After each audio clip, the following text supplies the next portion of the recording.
Bismillahirrahmanirrahim.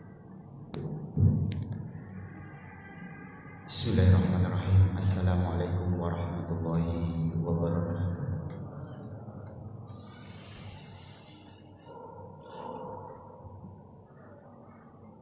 Allahu Akbar, Allahu Akbar, Allahu Akbar, Allahu Akbar. Asyhadu an la ilaha illallah.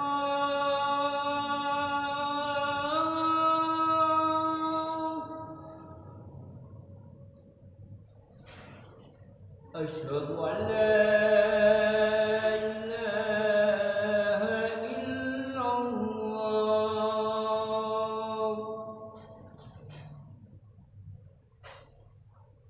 Asyhadu anna Muhammadar Rasulullah.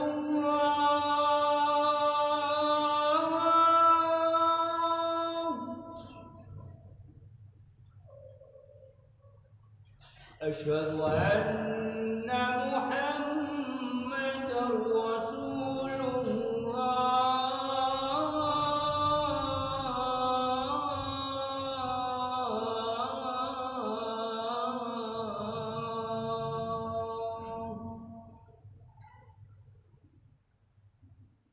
Hayya 'alas shalah.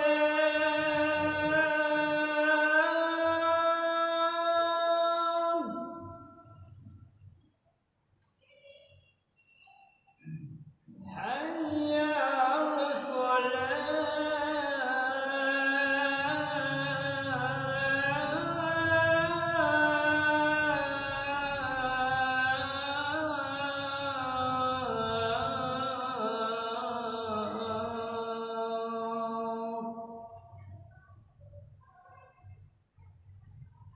Hayya 'alal falah.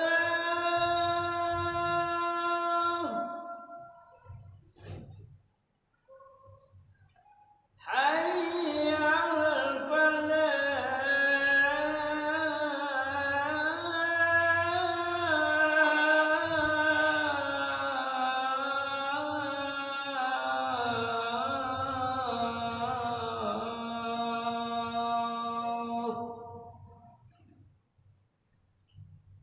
Allahu Akbar, Allahu Akbar. La ilaha illallah.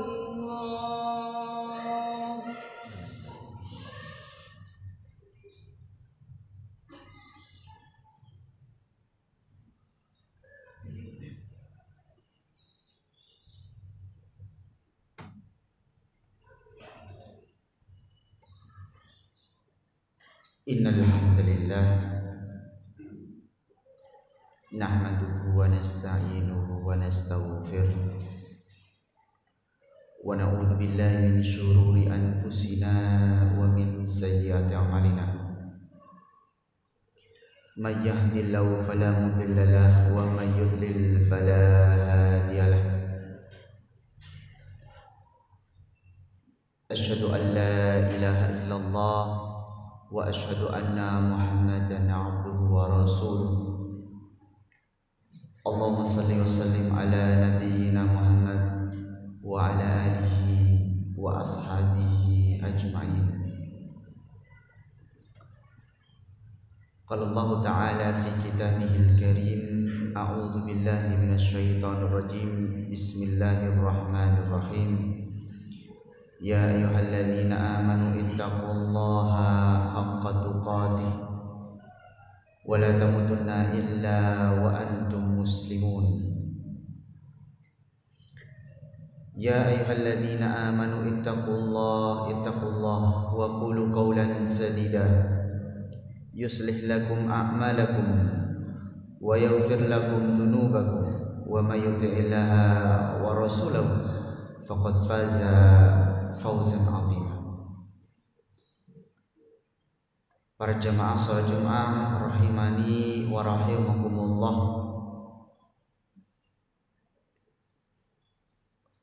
pada Jumat yang penuh berkah ini, dan ini adalah hari pertama 10 hari terakhir daripada bulan suci Ramadan, kita bersyukur kepada Allah Subhanahu wa Ta'ala sampai detik ini kita masih memegang teguh ajaran yang kita cintai ini, ajaran yang kita banggakan ini, dan kita perjuangkan sampai pada titik darah penghabisan. Agama kita, agama Islam, betul-betul memperhatikan bagaimana kesinambungan ajaran yang kita cintai ini. Tidak melulu tentang bagaimana kita memperjuangkan nasib kita di akhirat nanti, akan tetapi bagaimana generasi selanjutnya ini tetap terus memegang teguh agama yang kita cintai ini. Dan itulah sifat dasar bagaimana Allah Subhanahu wa Ta'ala menciptakan manusia. Ketika Allah menciptakan makhluk yang lain, apakah itu hewan dan tumbuhan, Allah memberikan insting untuk menjaga generasinya. Apakah menjaga dirinya sendiri dengan cara makan dan minum, ataupun menjaga generasinya dengan cara kawin. Di samping manusia diberikan tambahan amanat berupa sebagai khalifatun fil ardi, maka secara fitrah manusia ini, secara naluri manusia ini memiliki kewajiban untuk menjaga apa yang dia yakini ini agar terus kepada anak cucunya. Bagaimana Rasul Shallallahu Alaihi Wasallam memperhatikan itu semuanya dari hal yang mungkin kita anggap paling kecil, dalam memilih anak misalnya, memilih nama anak misalnya. Rasulullah Shallallahu Alaihi Wasallam memerintahkan kepada kita untuk memberi anak-anak kita dengan nama-nama yang baik, karena di dalam nama itu adalah mengandung doa kebaikan kepada anak-anak kita, yang mana kita berharap kebaikan yang kita lakukan, kebajikan yang kita lakukan itu diteruskan oleh anak-anak kita.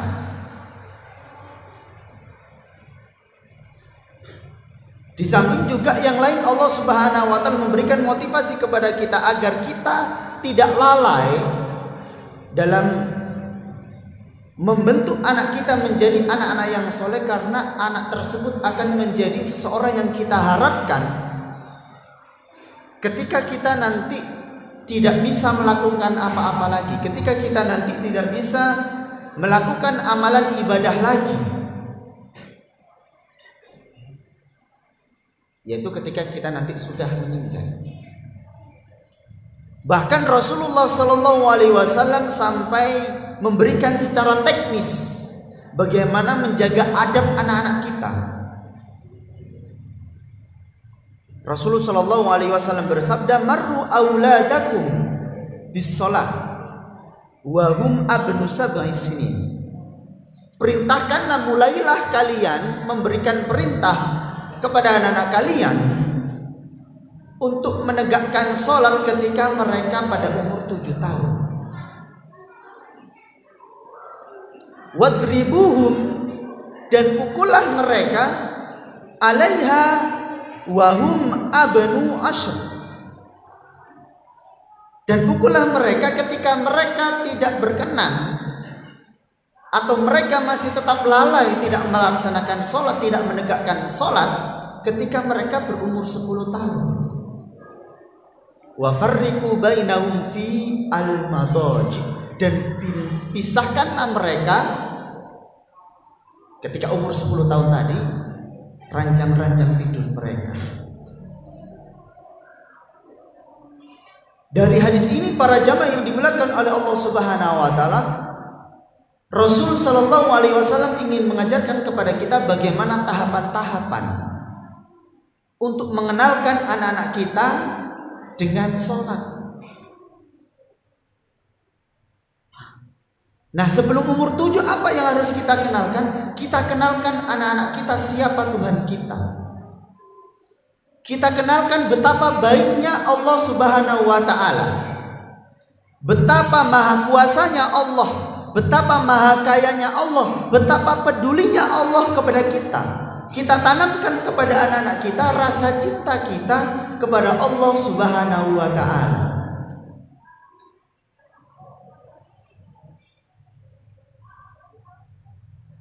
Bagaimana kita mendapatkan rizki itu sumbernya daripada Allah. Bagaimana anak-anak kita mendapatkan kesehatan dan lain sebagainya itu sumbernya daripada Allah. Bagaimana ketika kita menasihati anak-anak kita, yang kita jadikan standar adalah standar agama, standar Allah. Mungkin kita seringkali mengingatkan anak-anak kita, "Nak, ayo sholat. Nanti kalau tidak sholat dimarahi ibu guru." Memang sebagian besar anak kita itu lebih nurut kepada gurunya. Akan tetapi anjuran kita, rayuan kita kepada anak-anak itu, ketika kita memasukkan unsur-unsur lain, jangan sampai meletakkan unsur-unsur itu di atas unsur yang sebenarnya. Bahwasannya kita sholat, kita ngaji, kita puasa itu dalam rangka kita mentaati perintah Allah. Karena kita bersyukur kepada Allah Subhanahu wa taala. Karena Allah maha baik. Jangan sampai orientasi anak-anak kita itu orientasi kepada dunia. Ketika umur 10 tahun baru kemudian ada konsekuensi secara fisik. Ketika anak-anak tersebut tidak mau menunaikan sholat. Betapa Rasulullah SAW melihat kegiatan sholat ini menjadi kegiatan yang paling utama, sehingga diberikan petunjuk sampai secara teknis. Pada umur 10 tahun anak-anak kita sudah mulai mengenal antar lawan jenis. Itulah kenapa diperintahkan anak-anak kita pada umur 10 tahun ini untuk mulai dipisah tempat tidurnya, untuk mulai dijaga auratnya. Apalagi zaman sekarang para jamaah yang dimuliakan oleh Allah Subhanahu wa taala. Bahkan anak kelas 5 SD sekalipun sudah tahu hal-hal yang kita melihat itu adalah urusan orang dewasa. Pada zaman sekarang bahkan kita pernah mendengar bagaimana anak kelas 1 SD sudah melakukan perbuatan-perbuatan yang seharusnya itu tidak dilakukan bahkan oleh orang dewasa sekalipun, berkaitan dengan lawan jenis. Di rumah kita baik-baik saja para jamaah yang dimuliakan oleh Allah Subhanahu wa taala. Kita menanamkan anak-anak kita dengan akhlak yang baik, informasi yang baik, akan tetapi kita tidak bisa menjaga apa yang mereka dengar di luar rumah. Kita tidak bisa menjaga apa yang mereka lihat dengan teman-teman mereka di sekolah. Dan 2 tahun masa pandemi ini, anak-anak begitu luar biasa memegang gadget, memegang HP, menonton di YouTube, Facebook dan lain sebagainya, yang mana kita tidak bisa memfilter apa yang mereka baca, apa yang mereka lihat.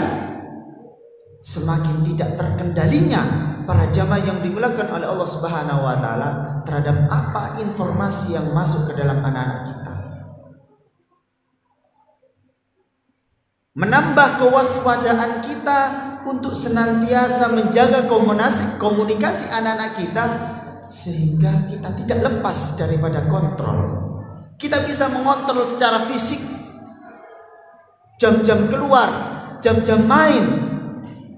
Akan tapi kita tidak bisa mengontrol apa yang mereka lihat. Kita tidak bisa mengontrol apa yang mereka dengar dari pergaulan mereka, dari lingkungan sekitar.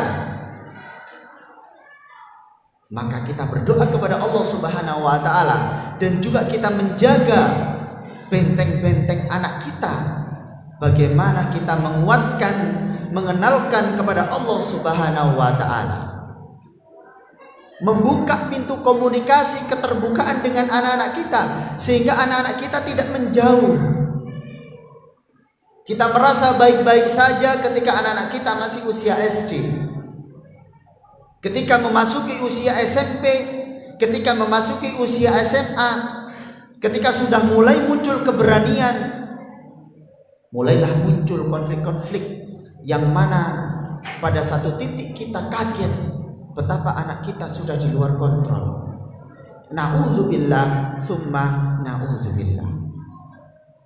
Allah Subhanahu wa taala berfirman, "Ya ayyuhalladzina amanu qu anfusakum wa ahlikum nara." Wahai orang-orang yang beriman, jagalah diri kalian dan jagalah keluarga kalian dari api neraka. Apakah kemaksiatan yang bersifat fisik yang mana kita bisa lihat secara langsung? Apakah kemaksiatan yang bersifat pola pikir yang mana kita tidak bisa kendalikan kecuali sudah terbangun di antara kita dengan anak-anak kita komunikasi yang baik? Betapa Allah Subhanahu wa taala memberikan kabar kepada kita betapa Luqman memperingatkan kepada anaknya. Wa idz qala Luqman li ibnihi, dan ingatlah ketika Luqman berkata kepada anaknya, wa huwa ya'iduhu, memberikan peringatan kepada anaknya tersebut, ya bunayya, wahai anakku, la tusyrik billah, inna syirka la zulmun azim. Janganlah kamu berbuat syirik, janganlah kamu menyekutukan Allah, karena sesungguhnya syirik itu, karena sesungguhnya menyekutukan Allah itu adalah kezaliman yang paling besar. Bagaimana kita menjaga anak-anak kita, para jamaah yang dimuliakan oleh Allah Subhanahu wa taala? Yang paling mudah adalah bagaimana kita mengajak anak-anak kita ini untuk turut memakmurkan masjid.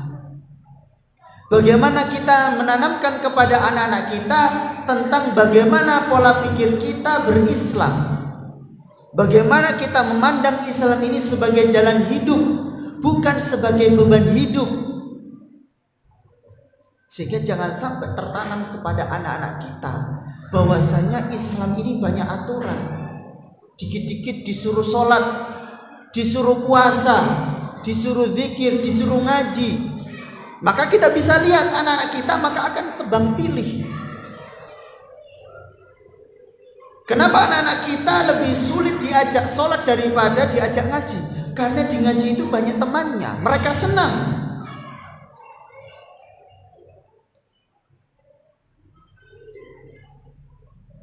Kenapa sangat sulit sekali anak-anak diajak sholat?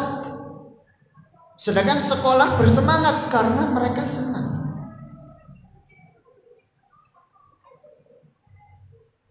Beberapa waktu yang lalu, suatu kali saya sholat tarawih di sebuah masjid. Ketika berbincang-bincang, salah seorang takmir mengatakan jamaahnya masih banyak, alhamdulillah, bahkan sholat subuh itu masih 4 shaf. Akan tetapi yang mengkhawatirkan adalah sebagian besar di antara mereka itu adalah orang-orang yang sudah sepuh, orang-orang yang sudah tua. Kemana anak-anak mudanya?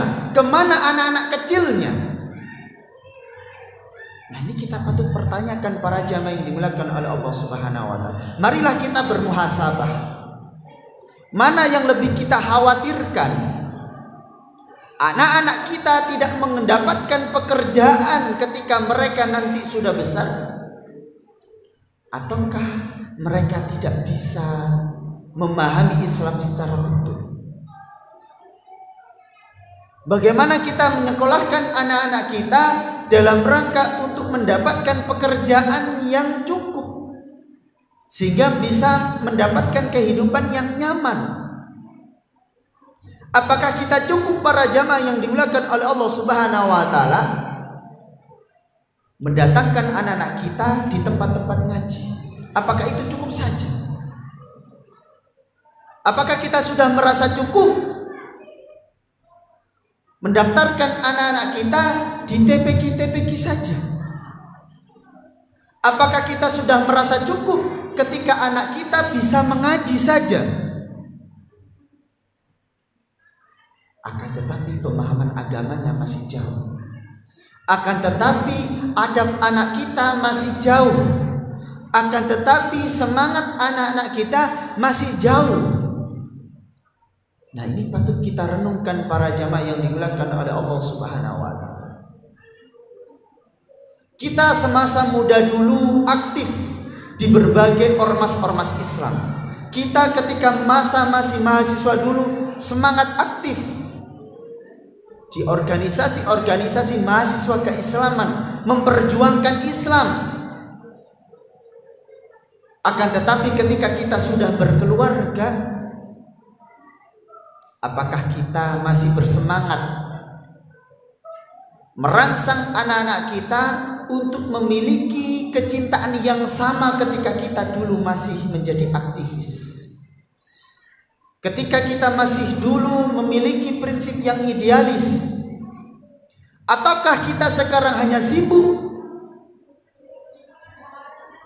menyibukkan diri kita? Kita merasa cukup ketika kita beramai-ramai masuk ke masjid. Apakah kita sudah khawatir ketika anak-anak kita tidak cinta kepada masjid? Apakah kita sudah khawatir ketika anak-anak kita justru lebih sibuk kegiatan harian mereka dengan hobi mereka? Jika kita bandingkan ketika kita masa muda dulu, ketika kita masa mahasiswa, ketika kita masih menjadi pelajar, marilah kita renungkan para jamaah yang dimuliakan oleh Allah Subhanahu wa taala. Organisasi-organisasi Islam sekarang sebagian besar itu mengkhawatirkan tentang kader. Sebagian besar mengkhawatirkan siapa penerusnya. Nabiullah kita Yakub alaihissalam ketika berkata kepada anak-anaknya, wahai anak-anakku, mada ta'buduna min ba'di. Nabi Yakub mengkhawatirkan, wahai anak-anakku, apa yang akan kamu sembah nanti setelah? Para jamaah yang dimuliakan oleh Allah Subhanahu wa taala, marilah kita kembali merenungkan. Jangan sampai kekhawatiran kita ini hanya berkutat kepada urusan dunia. Selama ini kita bersemangat ikut berorganisasi, ikut meramaikan masjid. Janganlah kita sampai lupa.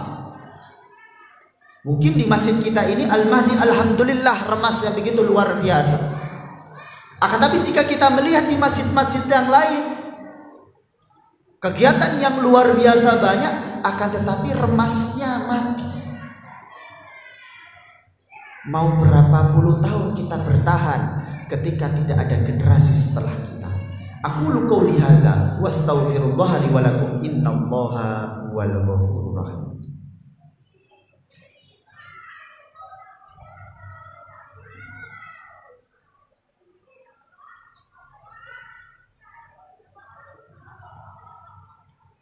Alhamdulillahi rabbil alamin, wassalatu wassalamu ala nabiyyina Muhammad wa ala alihi wa ashabihi ajmain. Para jemaah yang dimuliakan oleh Allah Subhanahu wa taala, yang hadir kita saat ini adalah 100% laki-laki. Di antara kita ada yang sudah berkeluarga. Di antara kita ada yang belum berkeluarga. Di antara kita pun ada yang menjadi masih anak-anak. Yang kita sudah berkeluarga berarti kita ini menjadi seorang yang bertanggung jawab terhadap segala sesuatu yang ada di dalam keluarga kita, terkait pemahaman agamanya terutama, terhadap kegiatan agamanya terutama. Itu semuanya adalah ada di pundak kita sebagai seorang laki-laki. Yang belum berkeluarga pun dia harus memiliki pemahaman bahwasanya nanti dia akan berkeluarga dan mengemban amanah yang begitu luar biasa dan bertanggung jawab kepada Allah Subhanahu wa taala terhadap segala keluarga. Jika para perempuan, jika para istri memiliki kewajiban taat, dan jika dia tidak taat maka berdurhaka kepada suami, maka kita sebagai seorang suami, jika kita tidak mengemban amanah dengan baik, tidak menuntun keluarga kita kepada Allah Subhanahu wa taala, maka pertanggungjawaban kita bukan durhaka kepada istri, akan tetapi kita berdurhaka langsung kepada Allah Subhanahu wa taala. Kita diminta pertanggungjawaban oleh Allah Subhanahu wa taala apa yang sudah anak-anak kita lakukan. Ketika anak-anak kita tidak memakai hijab misalnya, kita yang ditanya. Ketika istri kita tidak memakai hijab misalnya, atau masih pasang copot misalnya, maka kita yang ditanya oleh Allah Subhanahu wa taala. Ketika anak-anak kita nanti selama di dalam kehidupan kita dalam berkeluarga, dia tidak diberikan pemahaman yang betul, dia tidak ditanamkan bagaimana nanti seharusnya menjadi kepala keluarga. Ketika dia nanti menjadi kepala keluarga, ketika dia memiliki pemahaman yang salah, maka kita pun yang akan ditanya oleh Allah Subhanahu wa taala. Anak kita akan protes kepada Allah, ya Allah, aku dulu tidak diingatkan oleh ayahku ketika aku tidak sholat. Ya Allah, aku dulu dibiarkan oleh ayahku ketika aku bermaksiat. Para jamaah yang dimuliakan oleh Allah Subhanahu wa taala, ar-rijalu qawwamuna 'alan nisa. Itulah hakikat daripada makna bahwasanya seorang laki-laki itu adalah qawwam, yang menjaga, yang menegakkan, yang mengatur dan yang bertanggung jawab. Marilah kita para jamaah yang dimuliakan oleh Allah Subhanahu wa taala, mulai dari kita ini sebagai individu, kemudian kita tularkan sebagai keluarga, lalu kemudian kita bangun peradaban Islam ini dengan keluarga-keluarga yang baik, dengan keluarga-keluarga yang memperhatikan kelangsungan ajaran kita, yang memperhatikan kelangsungan ajaran Islam, pemahaman Islam yang benar, sehingga agama kita ini tetap terjaga dengan terbangunnya keluarga-keluarga yang beradab, keluarga-keluarga yang memiliki perjuangan Islam yang betul.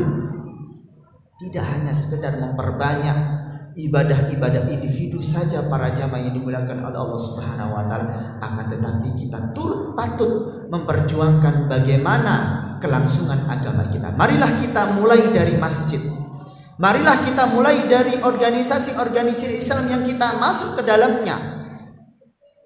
Ketika diajak untuk aktif mengurusi sebuah organisasi Islam, marilah kita luangkan waktu-waktu kita untuk memperjuangkan agama kita. Kalau bukan kita, siapa lagi para jamaah yang dimuliakan oleh Allah Subhanahu wa taala? Kita mengharap anak-anak orang lain, kita mengharap orang lain untuk memamurkan masjid kita, kita mengharap orang lain untuk meneruskan organisasi kita, untuk meneruskan perjuangan kita. Marilah kita mulai dari anak-anak kita sendiri. Marilah kita tanamkan anak-anak kita untuk mencintai agama kita. Marilah kita tanamkan kepada anak-anak kita untuk menjadi seorang pejuang, mengorbankan dirinya, mengorbankan hartanya, mengorbankan waktunya untuk berkhidmat kepada agama yang kita cintai ini. Innallaha wa malaikatahu yusholluna 'alan nabi ya ayyuhalladzina amanu shallu 'alaihi wa sallimu taslima. Allahumma a'izzal islam wal muslimin wa adhil syirka wal musyrikin wa dammir a'da'ad-din wansur ibadakal muwahhidin wansur ibadaka fi Falastin wansur ibadaka ya Allah fi Uyghur wansur ibadaka ya Allah fi kulli makan. Allahumma aslih ahwalal muslimin fi kulli makan ya rabbal alamin. Allahumma inna nas'alukal huda wat tuqa wal ifafa wal ghina. Allahumma ighfir lil muslimina wal muslimat wal mu'minina wal mu'minat al ahya'i minhum wal amwat innaka sami'un qaribun mujibud da'wat. Rabbana atina fid dunya hasanah wa fil akhirati hasanah wa qina adzabannar.